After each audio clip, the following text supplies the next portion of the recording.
Good evening, fellow adventurers. How are you today? I hope you're doing well and ready to journey through time together with Nightly Historian. In the quiet corners of world history, some stories remain hidden, not because they were forgotten, but because they were never meant to be known. This is one of those stories, a story buried beneath ice, secrecy, politics, and silence. A story that unfolded far from the western fronts of World War II, deep inside the frozen plains of Manchuria.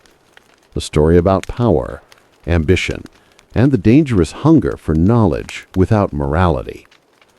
Most people today can name Auschwitz, Dachau, or Buchenwald, but far fewer know of Harbin, a remote region where winter cuts like a blade and silence stretches for miles.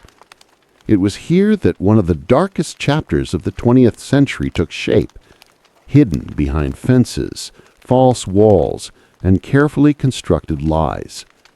A chapter orchestrated not by rogue criminals, but by respected scientists, decorated officers, and men who believed they were pioneers. And at the center of this chapter stood an institution known only to a select few, Unit 731. To understand how such a place came to exist, we must begin with the world of the 1930s, a world that felt unsteady, uncertain, and full of competing empires.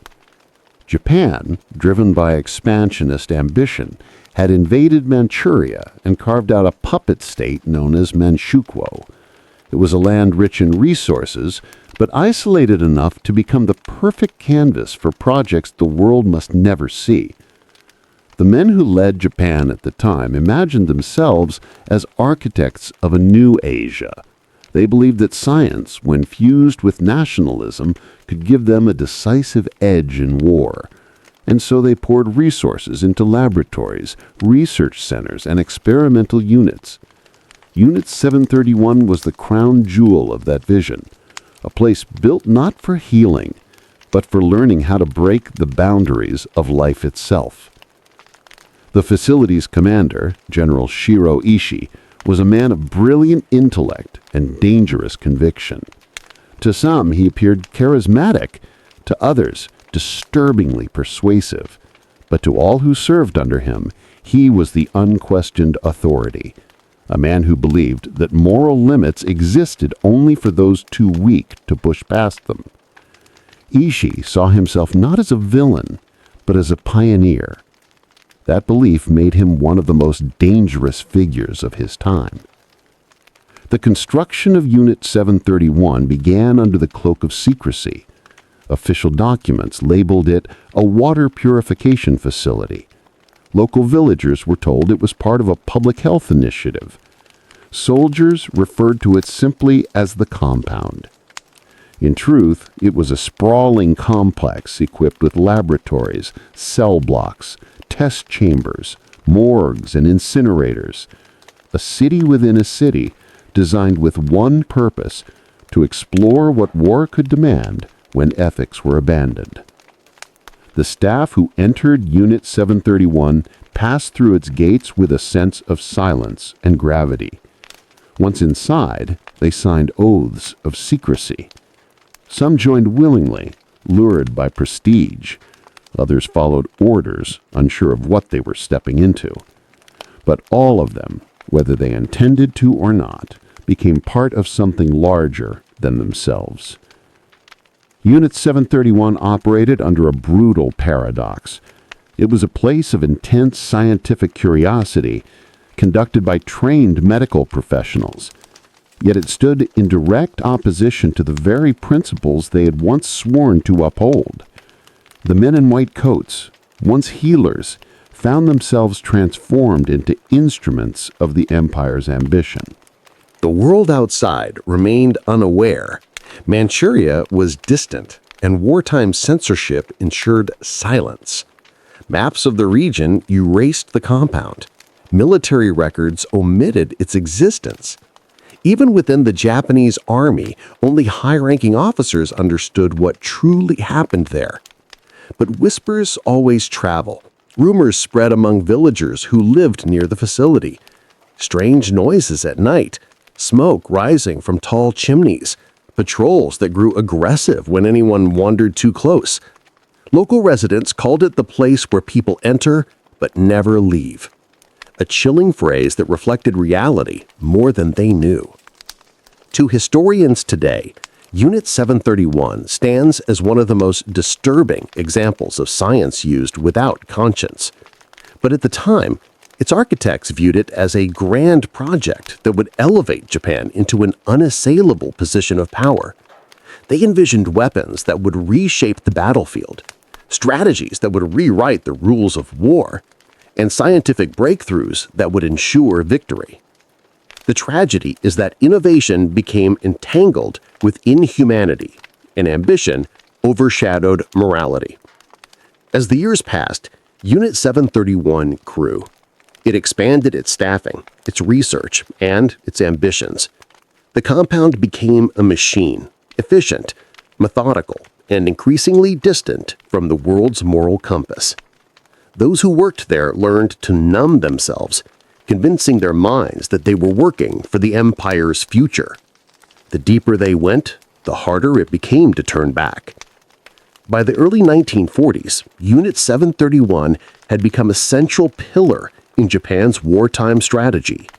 Its results were considered essential military data. Its existence became known to the highest circles of Japanese leadership, who approved its work in secret meetings and coded messages. The empire had built something it could never publicly acknowledge, but also something it believed it could not win without. When we look at Unit 731 today, from the distance of decades, it raises uncomfortable questions. How does a society allow such a place to exist? How does ambition corrupt science? How do ordinary people find themselves trapped in systems where cruelty becomes routine? The answers are neither simple nor comforting.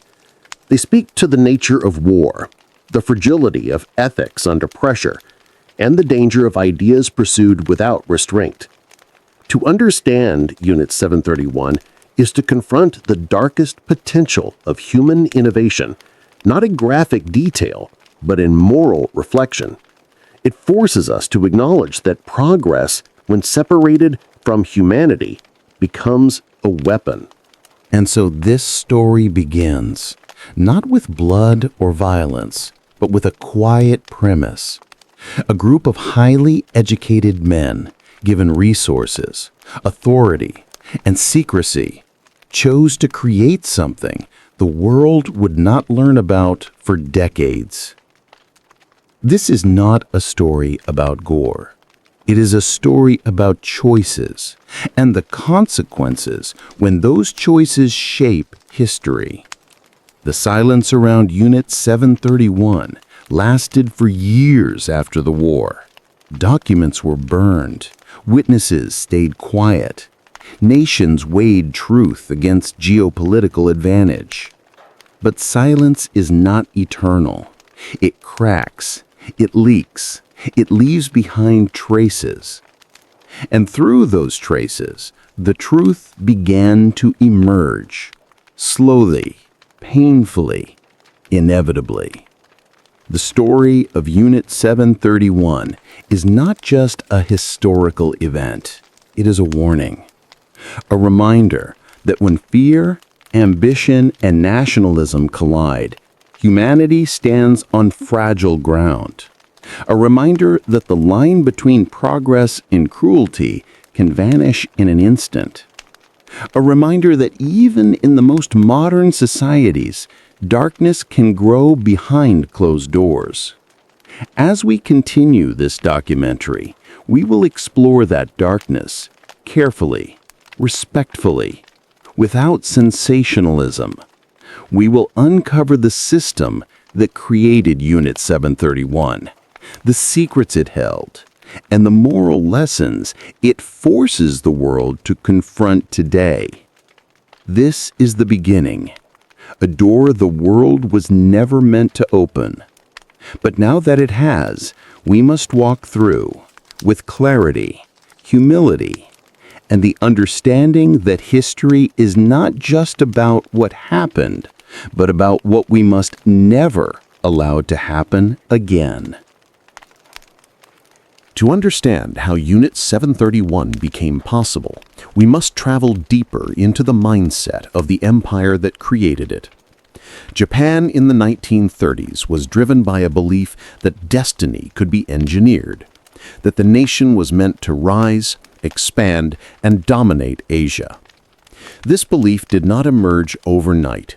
It was shaped by decades of modernization, pride, insecurity, and the desire to match the great powers of the West. Japan had transformed itself rapidly since the Meiji Restoration. In just a few generations, it evolved from a feudal system into a modern industrial nation with steel mills, universities, railroads, and battleships. This rapid transformation filled the country with confidence, but also with fear that if they did not expand, others would expand over them. Fear that if they did not innovate, they would fall behind. This anxiety made the nation receptive to bold promises, and among those making such promises was Shiro Ishii, a man who believed he could rewrite the future of warfare through science. Ishii's ideas took root at a time when nations around the world were exploring new, often dangerous frontiers in military technology. The scars of World War I had revealed the horrific potential of modern conflict. But instead of retreating from that horror, many countries sought to master it, to find weapons that could ensure victory before battles even began. In this environment, Ishii's proposals were seen not as ethical dilemmas, but as opportunities. He argued that Japan needed to understand every aspect of war, including the invisible forces that could shape a battlefield long before soldiers arrived. He framed his ideas as matters of national survival, and when he spoke, powerful men listened. Manchuria became the perfect location for his vision. Far from international scrutiny, rich in land and tightly controlled by the military, it offered something priceless: secrecy. Within this vast landscape, Ishii proposed the construction of a research facility unlike any other, a place where Japan could explore the kind of science no one dared discuss openly. The Japanese leadership approved the plan, not because they were ignorant of its implications, but because they believed the ends justified the means. The empire had begun to see itself as encircled by enemies.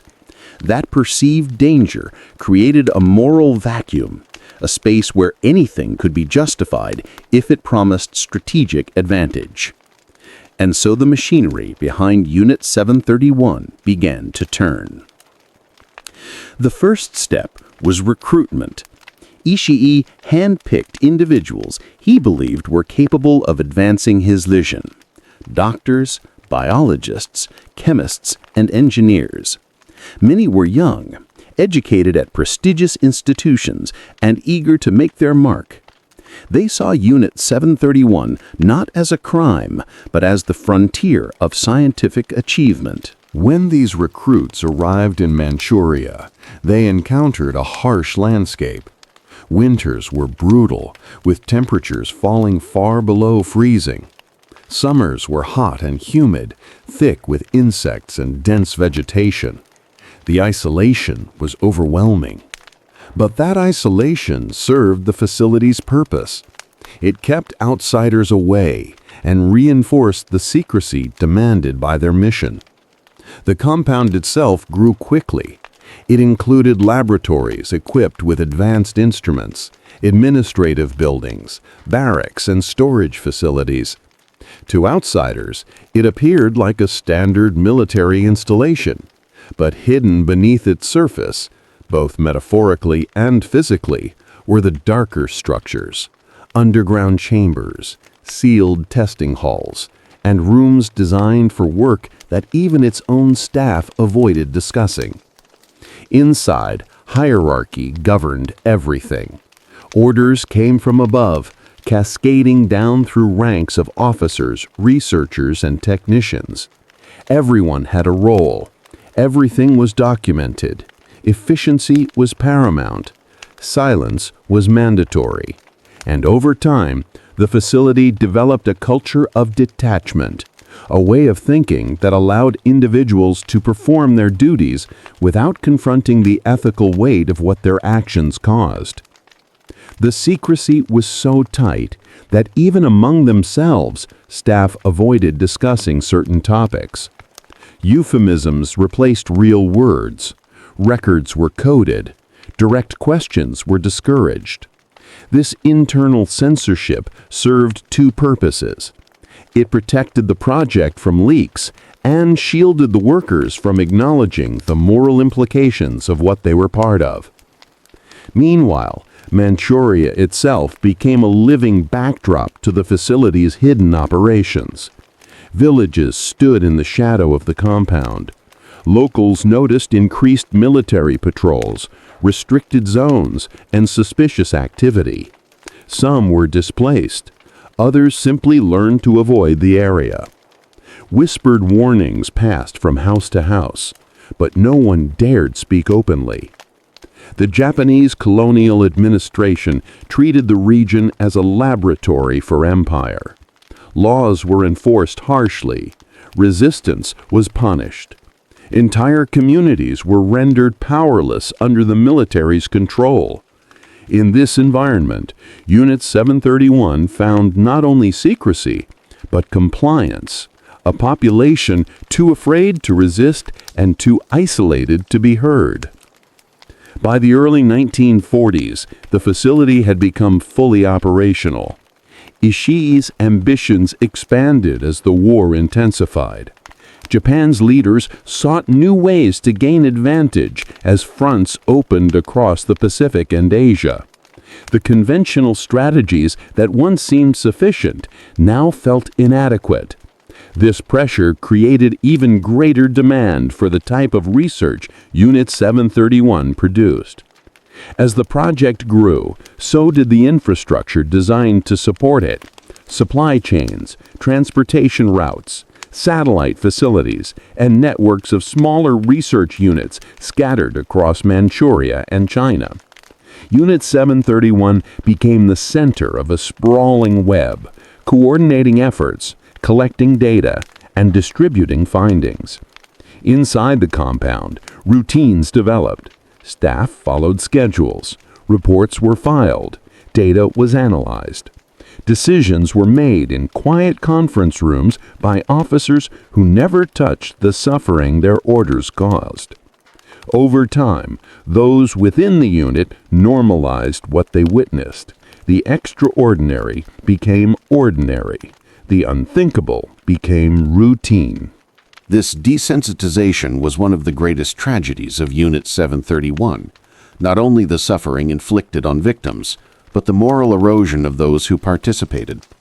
When individuals operate within a system that rewards obedience and punishes dissent, their sense of responsibility begins to fracture.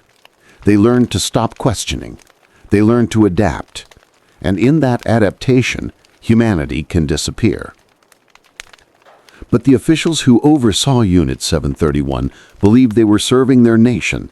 Their letters and diaries, those that survived, reveal a chilling conviction that their work was necessary.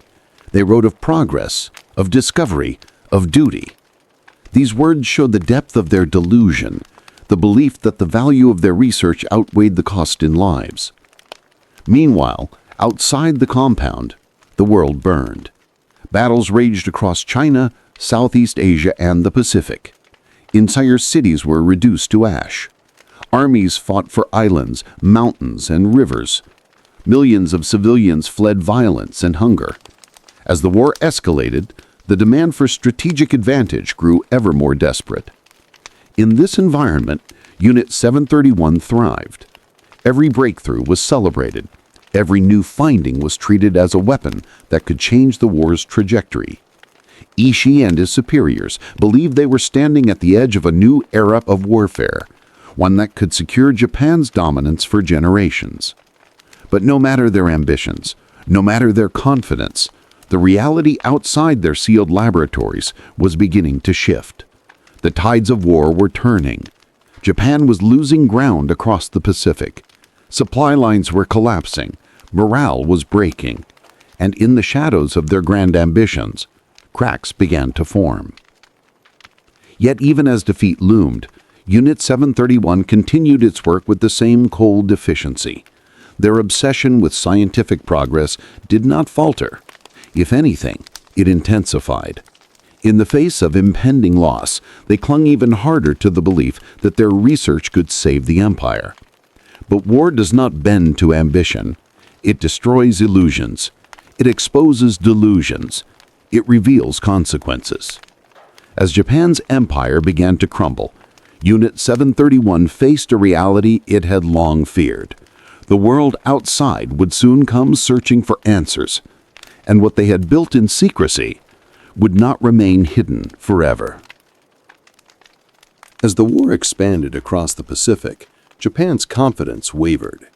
Victories grew rare, resources thinned, and leaders who once spoke with certainty began to face the cold weight of reality. But inside Unit 731, the rhythms of research continued with almost mechanical detachment. Scientists filled their notebooks, officers issued commands, guards followed routines. The outside world seemed distant until the walls began to tremble. News of military setbacks reached the compound in fragments. Coded briefings, whispered conversations, intercepted radio broadcasts. At first, the staff dismissed these stories as exaggerations or temporary setbacks. But as months passed, the tone of the updates grew darker. Cities that once seemed unshakable were falling. Fleets were sinking. Allies were closing in. For those inside Unit 731, the war had always been a distant thunder. But now the thunder grew louder. The senior officers held closed meetings, their faces tightening with worry. Reports were burned immediately after reading. Orders arrived with increasing urgency. And more than once, Ishii himself disappeared for days at a time, returning with a face carved by tension. The Empire's outer shell was cracking, and the pressure was making its way inward. Despite this, the work did not slow. If anything, it accelerated. Ishii believed that the only way to preserve Japan's future was through the research conducted in the compound. His speeches became more fervent, more desperate. He reminded his staff that they were soldiers of science, fighting a silent war that could still change the outcome. But beneath his determination lay fear, the fear of exposure. Unit 731's existence had always been protected by distance, secrecy, and military dominance. Yet as Japan retreated, those protective layers began to peel away. The risk that Allied forces would reach Manchuria became more likely with every passing month. And with that risk came a terrifying possibility: discovery. As whispers spread through the compound, a subtle shift in atmosphere began to emerge. Soldiers tightened patrols, barriers were reinforced, trucks arrived carrying crates whose contents were shielded even from the staff. Documents were moved, then moved again. Fires in the incinerators burned longer than usual, sending columns of smoke into the cold Manchurian sky. For many workers, this was the first time they truly grasped the fragility of the world they inhabited. For years, they had convinced themselves that the empire was invincible, that their work was protected by destiny itself.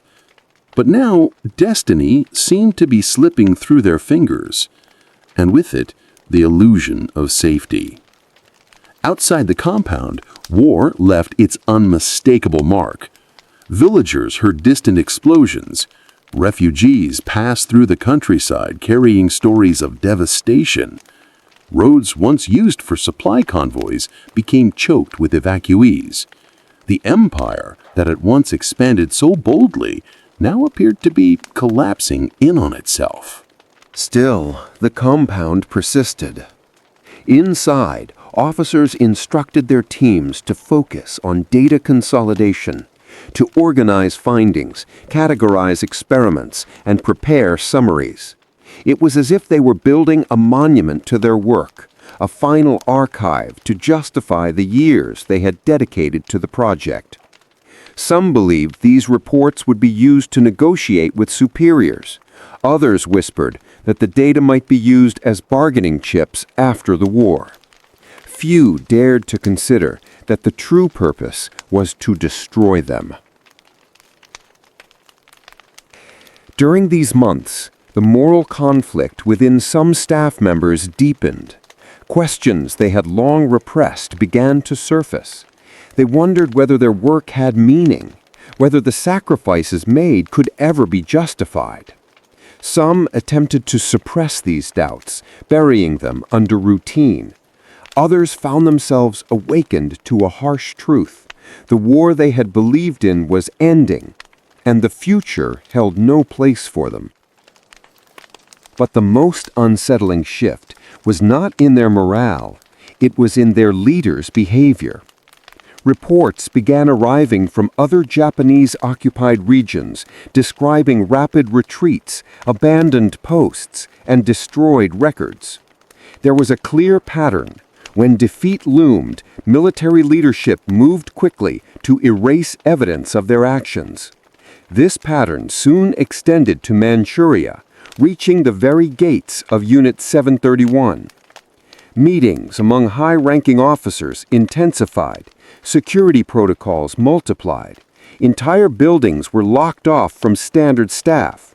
Trucks carried out crates under armed escort. Fires burned non-stop. It became clear that those in power were preparing for something drastic, something designed to ensure that the truth could never escape the compound. Even Ishii, once the embodiment of confidence, appeared unsettled. He gave fewer speeches. He walked the compound with a distracted gaze. He stopped attending informal gatherings. Rumors emerged that he was traveling between facilities, coordinating final instructions from Tokyo. Whatever those instructions were, they were cloaked in a chilling silence. The turning point came as the Soviet Union declared war on Japan and launched a massive invasion into Manchuria. For the first time, the threat to Unit 731 became immediate. The staff awoke to the roar of artillery in the distance. The very ground beneath the compound trembled with the approach of Soviet forces. Panic spread through the ranks. The invincibility they had believed in evaporated in an instant. Officers gathered their teams and delivered terse orders. All sensitive materials were to be destroyed. All evidence was to be erased. Every trace of the unit's true purpose had to disappear. The goal was not just to protect the empire, but to protect themselves from the consequences that would follow. For days, flames rose from the compound's chimneys. Documents, photographs, diagrams, logs, the very record of years of work were fed into the fires. Rooms once filled with scientific instruments were stripped clean. Files were scattered across furnaces. Glassware was smashed. Chemicals were poured into drains. It was an unraveling of a hidden empire. Amid this frantic activity, a profound silence lingered. A silence filled not with calm, but with dread. The staff understood what it meant to erase everything so thoroughly. What they had built was not defensible. It could not withstand examination. It could not survive daylight. It had been designed for secrecy. Now it was collapsing under the weight of that secrecy. As the Soviets advanced, the staff prepared to abandon the facility. Some officers left early, fleeing south. Others were ordered to stay until the final moments. But no matter their rank, all understood that what they had been part of would haunt them long after they left Manchuria. When the evacuation order was finally declared, the compound, once bustling with activity, became a hollow shell. Doors swung open in the wind. Chambers stood empty. The fires in the incinerators crackled faintly as ashes drifted into the sky. The silence that remained was absolute. The world would not discover the full truth for years, but the collapse of Unit 731 marked the end of one of the darkest chapters in Japan's wartime history, and the beginning of a long, complicated struggle to understand, confront, and remember what had been hidden there. But while the compound was abandoned, its legacy was not. It would linger in the shadows, in the memories of survivors, in classified archives, in testimonies whispered decades later. The walls had fallen. The silence had cracked. And now, the world was about to face a truth it had never been prepared to see. When the compound of Unit 731 finally fell silent, the world did not immediately know. The abandoned buildings in Pingfong stood like hollow bones under the Manchurian sky. Windows broken, corridors empty, ash settling on concrete floors. Snow soon covered everything, shrouding the remains in a cold, indifferent blanket. To anyone passing by, the site looked like nothing more than another remnant of a collapsing empire. But silence does not last forever, especially not silence born of secrets. In the months following Japan's surrender, Allied investigators spread across Asia, piecing together the remnants of the conflict. Their mission was straightforward: identify war crimes, locate responsible officials, and bring justice to those who had suffered. They scanned devastated cities, interviewed survivors, and inspected military bases. But Unit 731 remained hidden behind layers of deception. The Japanese government had erased it from official records. Maps avoided it. Officers denied its existence. Some even claimed it was nothing more than a lumber mill. Others insisted it was a water purification facility, as its original cover story described. And since the compound itself was largely destroyed, there was little immediate evidence to contradict them. Yet fragments of truth began to drift outward, carried by those who survived. Villagers who had lived near the compound spoke of strange events: increased patrols, lights at odd hours, smoke that smelled unfamiliar, disappearances. They recalled people being taken away, never to return. Their stories were cautious, often whispered, but consistent enough to raise questions. Chinese officials who inspected the site first found remnants that suggested more than simple military operations. Burned papers, scorched equipment, enigmatic symbols etched into metal, and empty cells whose purpose could only be guessed. They sensed something had happened there, something that required silence to protect. Meanwhile, in Tokyo, American intelligence officers were gathering their own information. Rumors had reached them: fragments of intercepted communication, testimonies from former Japanese soldiers, and peculiar references in classified documents. These hints pointed to a program so secretive that even many within the Japanese high command barely understood its scope. The Americans recognized the value of such research, even if its origins were disturbing. At a time when the Cold War was beginning to take shape, knowledge itself became a form of power. And as the United States considered how the world was reshaping after the war, they began to realize that the data hidden within Unit 731 might hold strategic significance. This realization set the stage for one of the most controversial decisions of the post-war era. Instead of exposing Unit 731 immediately, American officials approached its former leaders with an extraordinary offer. In exchange for full cooperation and access to their research, they would receive protection from prosecution. It was a decision made in a world where moral lines were increasingly blurred by geopolitical rivalry. For Ishii and his staff, the offer was unthinkably generous. Many expected to face trial. Some feared execution. Yet now they were being told that their knowledge, the very knowledge that had brought suffering, would shield them. And so they cooperated, handing over documents, sharing methods, and explaining procedures. The Soviets, however, took a different approach. They launched investigations of their own, interrogating captured personnel and gathering evidence. Their aim was not to obtain research, but to expose the atrocities committed in Manchuria.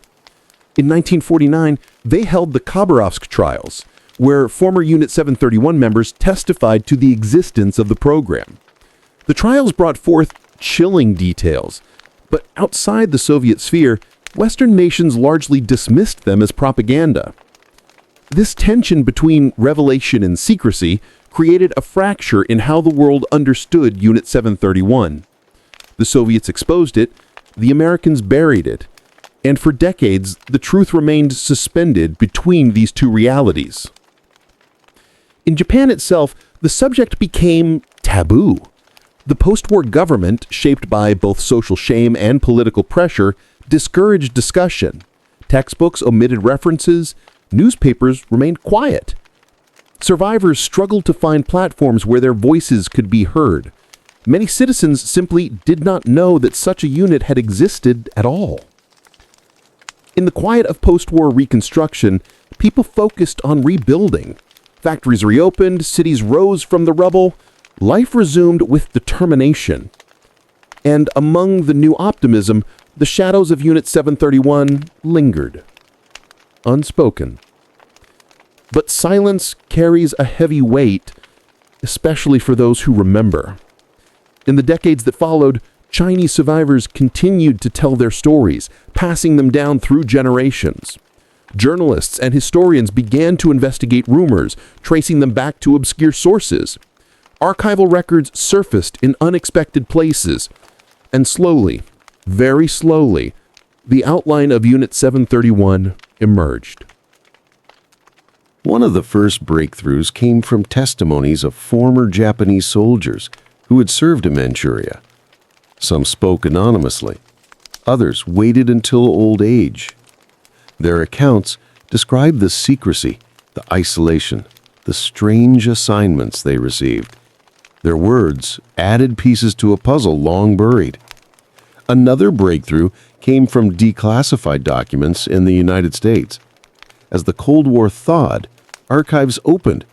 Researchers discovered evidence of the deal struck with Ishii and his colleagues, a revelation that shocked the public and reshaped the conversation about wartime ethics. Yet, even with these discoveries, much of the truth remains uncertain. Many documents were destroyed, many testimonies remain contested, and many questions may never be answered fully.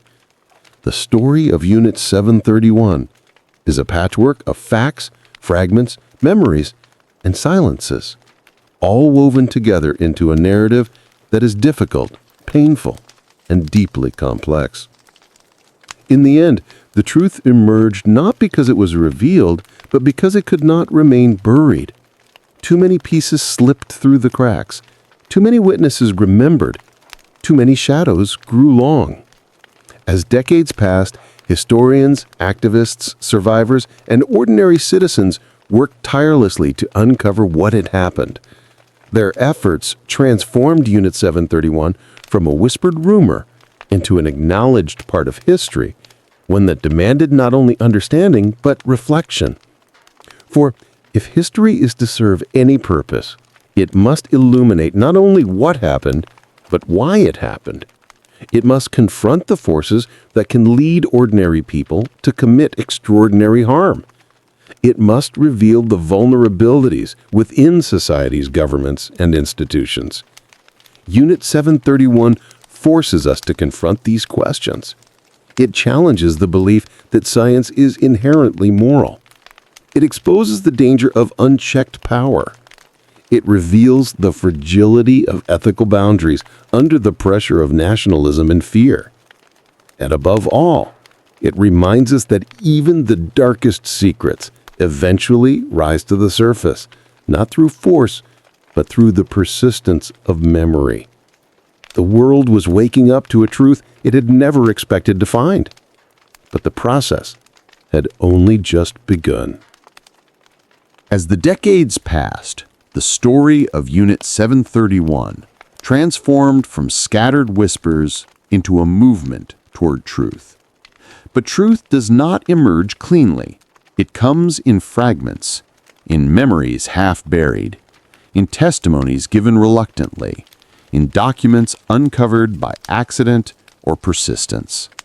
And for many years after the war, these fragments belonged mostly to those who lived in the shadow of the compound. Among the residents of Harbin and the surrounding regions, memories of the wartime years lingered like a bitter aftertaste.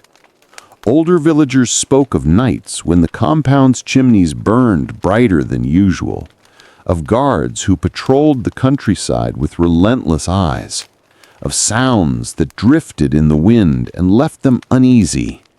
They shared these stories cautiously, aware that such topics were politically sensitive long after the war ended. Some of these villagers had lost family members during Japan's occupation. They had watched soldiers take people away. They had seen men in white coats walking through fields as if searching for something. They remembered the smell of chemicals drifting on cold mornings.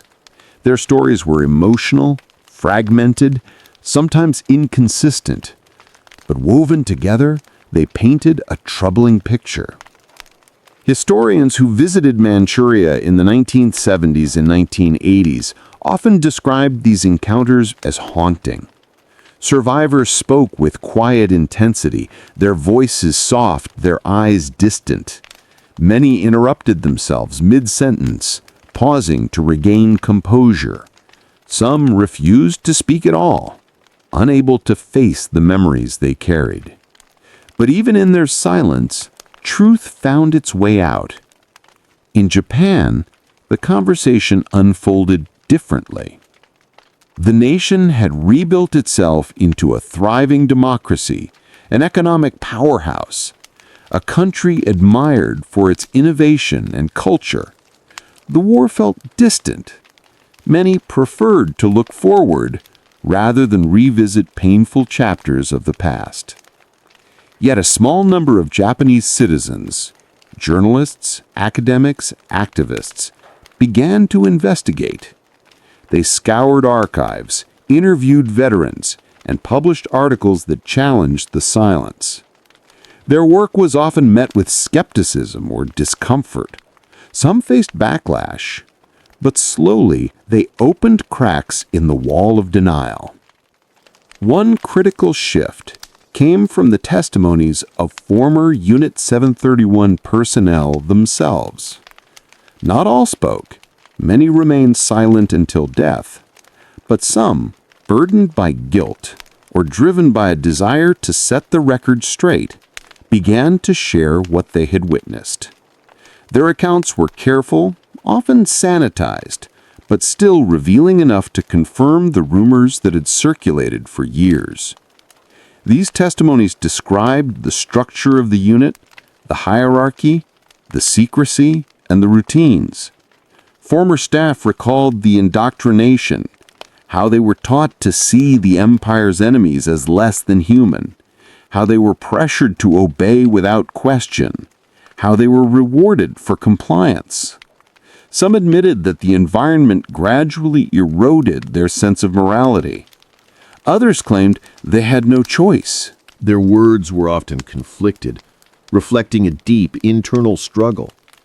They expressed shame, defensiveness, remorse, and confusion, sometimes all in the same breath. One former technician, interviewed in the 1980s, said simply, "We thought we were doing what the nation needed. We were wrong. but at the time, we could not see it. Another admitted, "We told ourselves it was for Japan's future. We told ourselves we had no responsibility." That is how you survive the things you see. These testimonies were groundbreaking, not because they revealed graphic detail, but because they revealed the psychology behind the unit. They showed how ordinary people could be drawn into extraordinary wrongdoing through ideology, fear, and obedience. Meanwhile, China intensified its efforts to document the atrocities committed on its soil. Museums were built, survivors were interviewed, mass graves were studied with scientific methods. As evidence mounted, the international community was forced to acknowledge that what had occurred in Manchuria could no longer be dismissed as rumor or propaganda. But documentation alone was not enough. Healing required something deeper. For descendants of the victims, the trauma did not end with the war. It lingered across generations, shaping family identities, influencing cultural memory, and creating wounds that time alone could not mend. Many grew up hearing whispers of relatives who disappeared, of elders who refused to talk about the past, of strange memories that could not be explained. Some families kept artifacts, a letter, a photograph, a piece of clothing, objects that represented loved ones who never returned. These items became symbols of both loss and resilience. They anchored memory in something tangible, allowing future generations to connect with a past they never lived. In Japan, the struggle was different. For decades, the existence of Unit 731 forced the country to confront uncomfortable questions about its wartime actions. The government's initial reluctance to acknowledge the unit created tension between official narratives and historical evidence. Activists demanded transparency. Historians pushed for inclusion in textbooks. Survivors filed lawsuits seeking recognition and apology. These efforts faced obstacles, political, social, and cultural. But the pressure grew as more information surfaced. By the early 2000s, the topic appeared more openly in academic circles and public discourse. Museums in China collaborated with scholars in Japan. International conferences examined the moral implications of wartime science. And documentaries, books, and testimonies gradually entered mainstream awareness. Each step was small, but each step mattered. For decades, Unit 731 had existed in the margins of history, overshadowed by the vast scale of World War II. But now it was being pulled into the light, not to sensationalize suffering, but to acknowledge it. Not to assign collective guilt, but to seek understanding. Not to reopen old wounds, but to ensure they did not fester in silence. One powerful moment came when former staff members and descendants of victims met face to face during Truth and Reconciliation events. These encounters were emotional and complex. The room often held long silences. Some participants struggled to speak. Others cried. Yet the very act of facing each other broke a cycle of denial that had persisted for decades. Reconciliation is never perfect. It does not erase pain. It does not undo the past. But it creates space for acknowledgement. And acknowledgement is the first step toward healing. Unit 731's legacy forced the world to confront a disturbing truth, that scientific progress, when disconnected from ethics, can become a tool of devastation. It challenged governments to examine their own secrecy. It challenged historians to fill gaps left by burned records. It challenged society to ask why some stories remain buried while others rise to the surface. By the end of the 20th century, enough evidence had emerged to form a coherent picture of Unit 731, though many details remained contested or unknown. What mattered most was not the precision of every fact, but the recognition of what had happened and why it must never happen again. Truth had survived, not because it was preserved, but because it refused to disappear. And in the quiet spaces where survivors and former staff finally spoke, in the museums that preserve the memory, in the classrooms where new generations asked questions, the silence that once protected Unit 731 had finally begun to break. But the story is not finished. To understand the full legacy of Unit 731, we must explore not only what was done, but why it was allowed and what it reveals about the human capacity for harm and redemption.